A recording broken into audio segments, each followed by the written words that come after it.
The original Dead Space came out over 14 years ago in 2008. I was 9 years old at the time. Jesus Christ, I'm getting old. I'm basically dead. This is me right here. The game became a staple for the survival horror genre and an instant classic, spawning numerous comics and even full-length animated films. And now, in 2023, this built from the ground up reimagining of the 2008 classic is here to fuel all of our nightmares yet again.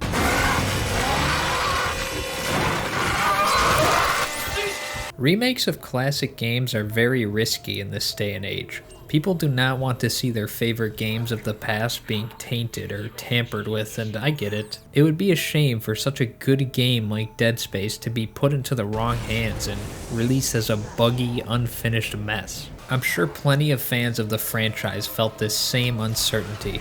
Does this game really even need to be remade? Can't we all just agree that it's damn near a perfect horror experience from the past already? Well, wipe your criticisms and uncertainty away because this game f***ing rules.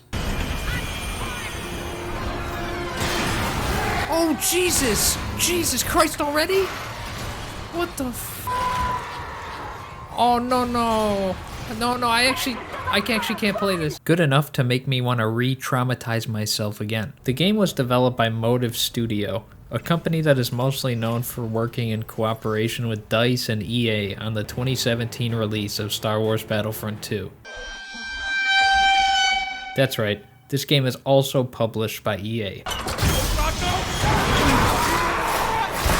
That was also my reaction to this news. But EA actually did something good here, and it's nice to see them have a game that doesn't involve me wasting my money on microtransactions to build out my Ultimate Team. Right away, it is easy to tell that the developers at Motive are true fans of what made the original so special. It was very crucial for this remake to not only stay true to the fundamentals of the 2008 Dead Space atmosphere, but to expand on it and push everything to the limits through modern graphical fidelity. Basically, that's a nice way of saying this shit is like 10 times more terrifying now that it doesn't look like a bland potato.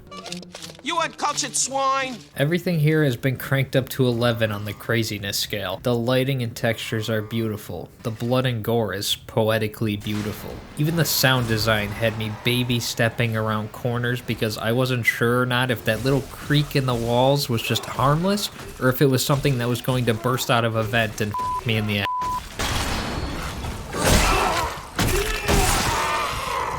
Did I just see something there?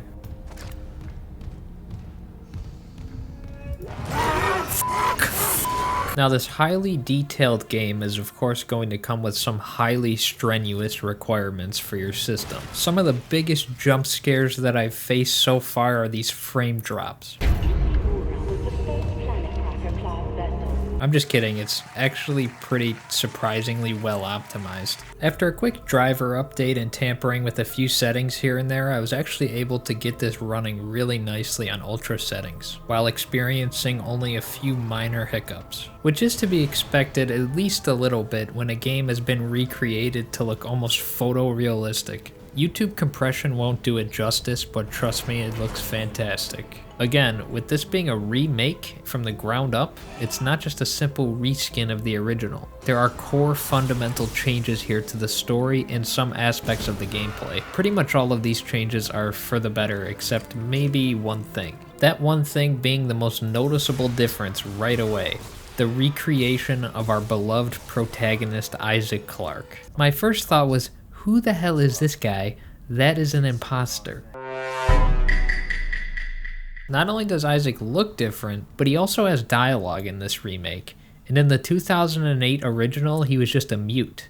Didn't say anything the entire game. I kind of would just like to think that he was so frozen with fear that maybe he forgot how to speak or something. But the saving grace, I suppose, is that the new face model is actually the original voice actor for Isaac in Dead Space 2 and 3, so he'll remain familiar in that sense. However, there was something special about the mystery of him back in 2008. You can't really make up your own idea of who Isaac is or who you want him to be because now he's just Gunnar Wright, American actor.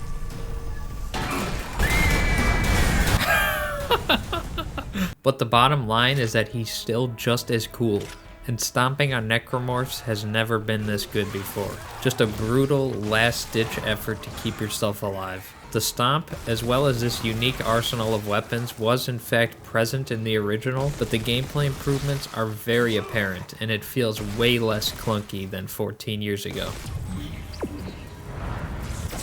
Oops. Oops. Oh my god, I'm a little clumsy. I'm like Marv from Home Alone.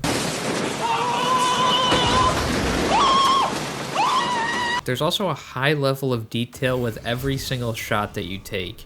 You can see the necromorphs coming apart one plasma cutter bullet at a time, something that 2008 graphics didn't allow for quite as much. Graphics, of course, have come a long way, and this is a very obvious example. When you think you're done with the game, you can hop back into New Game Plus mode, unlocking several features such as suits and upgrades that are unavailable to you on your first playthrough. Now, I have not made it to New Game Plus at the time of recording this, but I am aware that there are new dynamic events that happen once you play through the game multiple times, which is another big new feature. That's right, you think you know when the jump scares are coming because you've played through it once, and then it gets switched up to keep you guessing all over again, which is brilliant, but I mean, that's just sick, alright?